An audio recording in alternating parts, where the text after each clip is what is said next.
Aloha kako and welcome to the West Hawaii Association of Realtors 2020 County Council Candidate Interviews. My name is Kristen Moreland and I'm broker owner of Hikino Property Management. I chair the Government Affairs Committee for our association. Our committee extended the opportunity to participate in our interviews to each candidate who filed. While our association does not endorse candidates, we believe it is important to inform our membership and the community at large. This is an opportunity for the candidates to answer questions related to real estate and real property rights as they pertain to the candidate's platform and policies. The interview will consist of an introduction of the candidate, an opening statement, then we'll have 6 questions. Each will be timed for 2 minutes. We'll then have a summary statement and a conclusion. This interview will be conducted by Marissa Ashley from Action Team Realty. Marissa is a member of our Government Affairs Committee. Now let's meet the candidate. Rebecca Shute Villegas is a candidate for County Council District Number 7. At this time, we welcome candidate Villegas to give a 1-minute opening statement. Candidate? Aloha, and thank you for this opportunity to share a little bit about myself and in the ways that I hope to continue serving our County Council and District 7.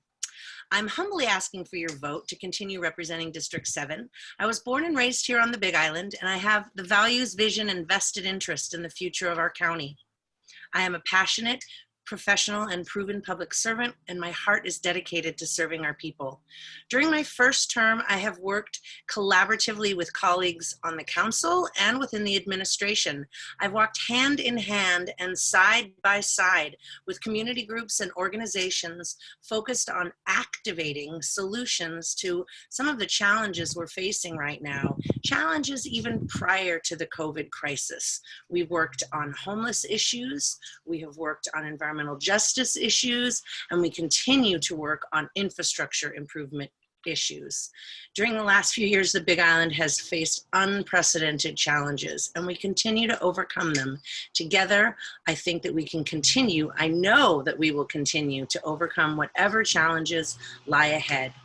I also really believe that crisis can open the doors for opportunity, and that we have an opportunity to revision, reevaluate, realign, and rejuvenate our economy and our community's resilience as we navigate this path through this crisis.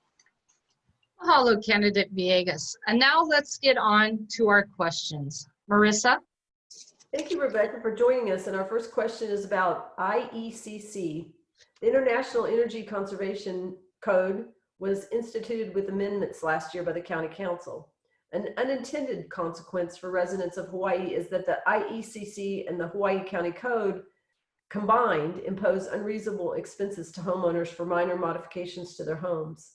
If re-elected, how would you go about modifying the code to correct the burden it places on Big Island property owners?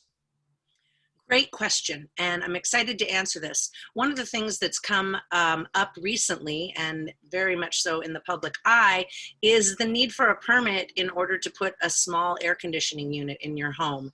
I'm grateful to report that there are amendments being presented right now to rectify that circumstance and situation as it poses undue financial burden on homeowners, and it's just not practical. I've also been working hand in hand and side by side with the permitting, the Strategic Permitting Task Force from the Konokohala Chamber of Commerce, and with their help, we have gone through point by point each of the topics listed in the new Hawaii County Building Code, and I'm working side by side diligently with them. They have a very specific list of proposed amendments and changes to that code, and I'm kind of navigating and collaborating and bringing those issues to the table with the planning department and the building department, and doing my best to make sure that those amendments are made and incorporated. And I'm really grateful to say that through some strong relationship building, we're getting a lot of positive response from the administration and the recognition that there's continued opportunity to refine and improve improve all of these codes and processes.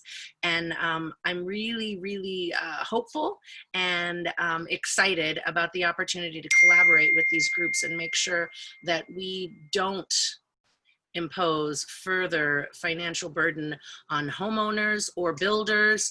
We have a very, very urgent housing crisis here on the island. And in order to rectify that situation and encourage wise, safe construction, it's imperative that we make sure that our codes are in alignment with success for those endeavors. Thank you, Rebecca, for that information. And this ties into what you were talking about, because the next question is about workforce housing. And everyone agrees that there's a need for more affordable housing on the Big Island. And workforce housing brings families closer to their jobs. It alleviates traffic congestion. It promotes healthier families and communities. And what are your ideas to develop and support workforce housing? Well, yesterday I was at the radio station recording my radio ad for my campaign, and the gentleman who was working with me at the radio station shared some really great news about a partner that he has that's working on some 201H property. A project, a 201H project here out kind of above the harbor on the Anekeo Kokohole, I believe I said that right, highway. And so we kind of talked about the opportunities to navigate that process and to make sure that the administration provides the amount of support necessary to approve permits and keep the process rolling in a way that that developer could actually have some success in creating that development. I also am in complete support of protecting and keeping Section L in our new business, in our new county code, which allows for pre-built homes, basically for permits for homes that have already had that exact same design, had a permit, that process, I believe, will continue to help us. I live in a home that is built with that exact platform and plan, and it was built in '74, and it's going to continue to create opportunities for people, especially local people, to afford homes here. And as we continue to develop and fill in areas where infrastructure is already built and where there's access to schools and resources and businesses, I think that we continue to create a community core and a business core that can support one another. So through making sure that we maintain the parts of our building code that allow for homes that would be less expensive as well as easier to transition through the permitting process, I think that's a really important way to increase workforce housing within our community. Thank you for that information. And the next question is about reopening. Hawaii Island has been very successful in avoiding the COVID-19 virus. What do you identify as the 3 most important action that the council is taking to support the safe reopening of the island's economy? Sure. I was very vocal in the beginning of this crisis in expressing my concerns to the mayor and the administration for the need for us to shut down access to external visitors coming to the islands. I feel that as we are trying to navigate back to a more open economic platform, I think that right now opening internally is the wisest way to do that. We have opportunities to refine the pre and post travel testing protocols, as well as contact tracing within the state and within our county before we open to outsiders. I've also heard interesting discussions about considering opening first to countries who have successfully flattened the curve. I'm not exactly sure where we are in that process, but that sounded like something that could be a really wise opportunity. We also really have to make face masks second nature, and social distancing and washing our hands. The mayor's office, I'm told, is currently drafting rules it will make it mandatory for people to wear masks in public. I'd really like to be a part of inspiring our community and requiring our community to wear masks and getting them to understand the necessity of that and the science behind what is proven in how that can abate the spread of this virus. Personally, when this all started to happen, I did not know what I could do, but I did know we didn't have enough PPE. So I sat for hours and hours at my sewing machine, sewing face masks that I could give away to friends and family and community members who weren't able, and members of the homeless community who weren't able to get their hands on any masks at that time. I also think that this is an opportunity to support local businesses and farmers. We've got an opportunity to explore avenues to realign our economic structure to a more diverse and resilient set of industries. These could include and should include food security education, green energy projects, shovel-ready funded construction projects, and outline what responsible tourism would look like when visitors return to our shores. I think it's really important that we continue to communicate with the mayor's office, and in my role, I can share what our constituents' issues, ideas, concerns, and suggestions are, as well as empower him to represent us accurately in conversations with the governor. And the governor essentially makes the final call. It's also important. Thank you, candidate. That's a very important topic, and we're going to change to StBRs, which is another important topic, and it's a two-part question. It's what's your position on enforcement of the StBR ordinance, and do you think the state of Hawaii should interfere with the Hawaii County's home rule and pass legislation to dictate StBR regulations? I'm going to start this by answering the second question first. I think that the state of Hawaii should not interfere with Hawaii County's home rule. I think it's important that each island and each county be provided the autonomy to not only legislate, but to activate and enforce the rules on short-term vacation rentals within their county. Each county has a unique set of circumstances and a unique set of opportunities and a unique set of constituents. And so the concerns and the opportunities that reside within each one of these counties need to be taken into consideration by the leadership and organizations that reside within that county. I understand the reason for the short-term vacation rental policy and Bill 108. A lot of our residents were very frustrated in neighborhoods that seem to have been taken over by vacation rentals in residential areas. It's been, wow, what a process. I mean, our planning department was just getting through the 4,000 applications at a time then we're hit with COVID. So I believe, it's my understanding we are still navigating the enforcement procedures of those policies, especially as we've gone into this crisis with COVID, and whether or not people can even utilize their short-term vacation rentals for visitors and whatnot.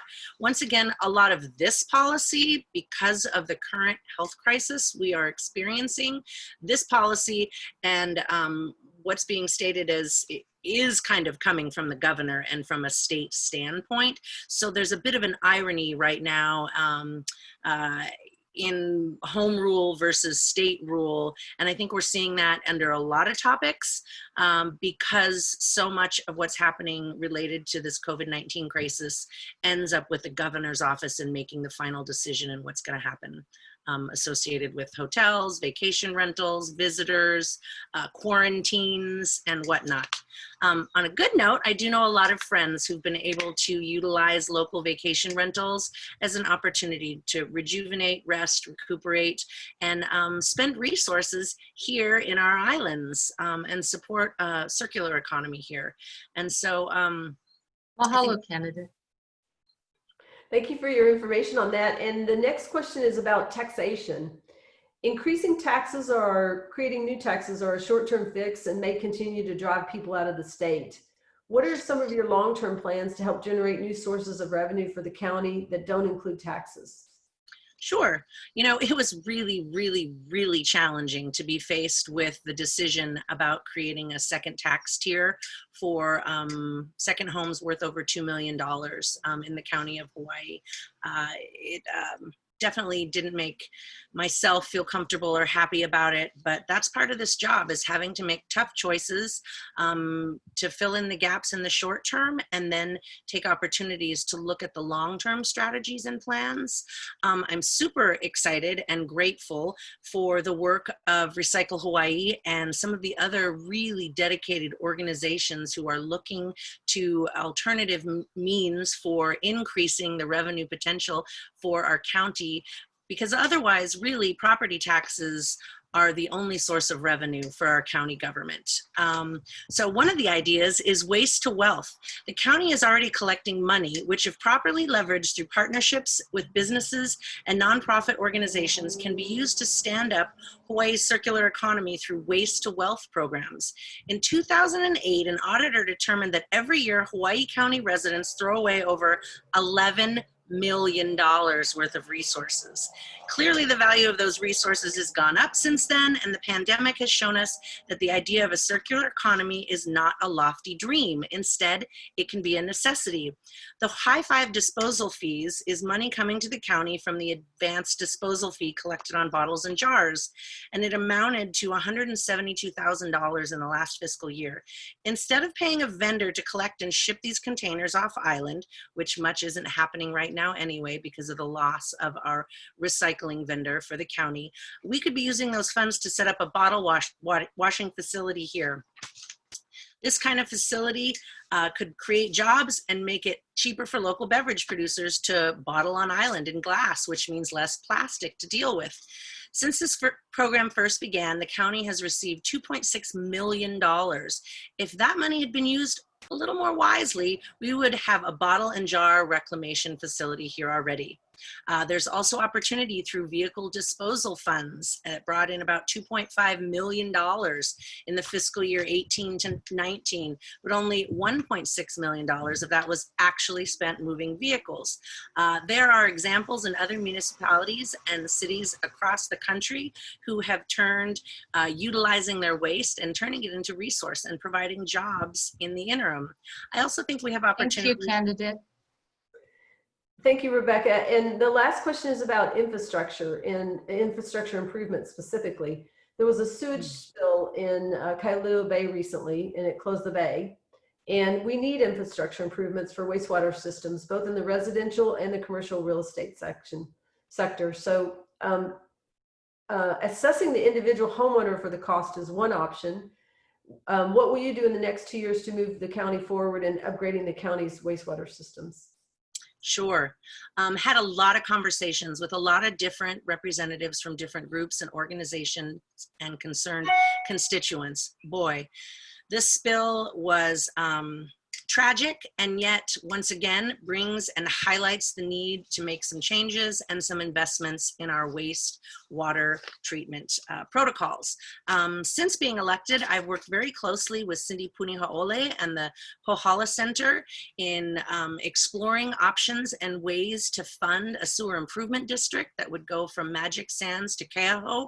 We've been able to secure approval from Kamehameha Schools to utilize and Bishop Estate to utilize their wastewater treatment facility in Keaho. So now what we're doing is trying to navigate a way to raise those funds. I think that bonds is one way, USDA grants is one way, and some of the responsibility will reside with the homeowner, but the goal is to mitigate that large expense. We saw that with the Lonokona Sewer Improvement District as the EPA continues to crack down on large septic systems that have too many homes flowing into them.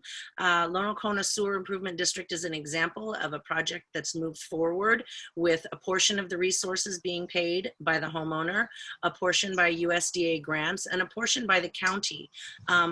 It's imperative now that we continue these kinds of projects. I also was recently meeting with people talking about the opportunity to transition the way that we manage our wastewater facility and utilizing different businesses that actually have turned it into actual financial opportunity in purchasing the water, and then they sell it from there. So as we explore more opportunities for public and private partnerships, then we create, once again, wealth from waste. And I think that there are other opportunities in other municipalities, and we have the leaders and we have the business owners here on island, and it's this is the time to do it, especially because we have fewer people on island right now. So our systems are in a little less use.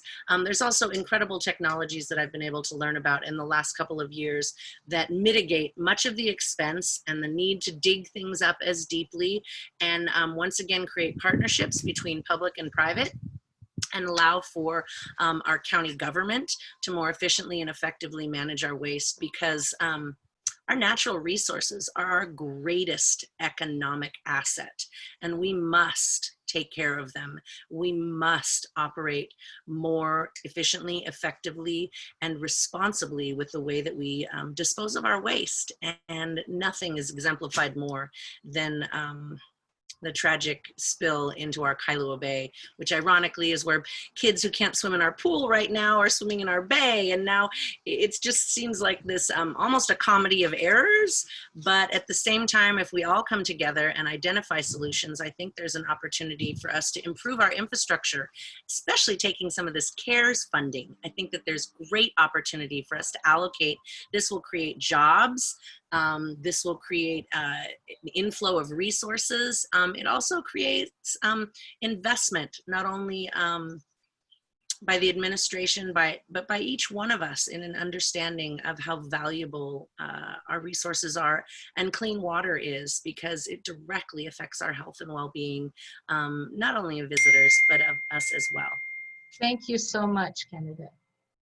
Rebecca, we really appreciate you taking the time to answer the questions and talk about these issues with us. And we have time for a summary statement if you have some final words for us. Mm-hmm. Thank you. Thank you for this opportunity. I'm extremely grateful for these last 2 years of service. I'm also extremely hopeful for the opportunity to continue serving District 7. I feel like I'm getting my feet underneath me. The relationships are established. The ideas are flowing in. To say that this has been an intense first 2 years in county government could be and is the greatest understatement ever. However, I love this place. This is my home. This is where I'm from. This is where I raised my daughter. This is where I'm helping to raise my grandson. I am committed to this place and these people, and to continue serving with the utmost in authenticity and integrity and communication. And yeah, so I just hope that people will consider continuing to vote Villegas in the primary. Mahalo, candidate Villegas, and interviewer Marissa Ashley, for your willingness to participate in our program. We wish you the best on Election Day. To our audience, mahalo for tuning in. Don't forget that the primary election ballots will be delivered by July 21st for the August 8th primary. I got mine yesterday. The general election is November 3rd. Mahalo for watching, and please vote. Aloha.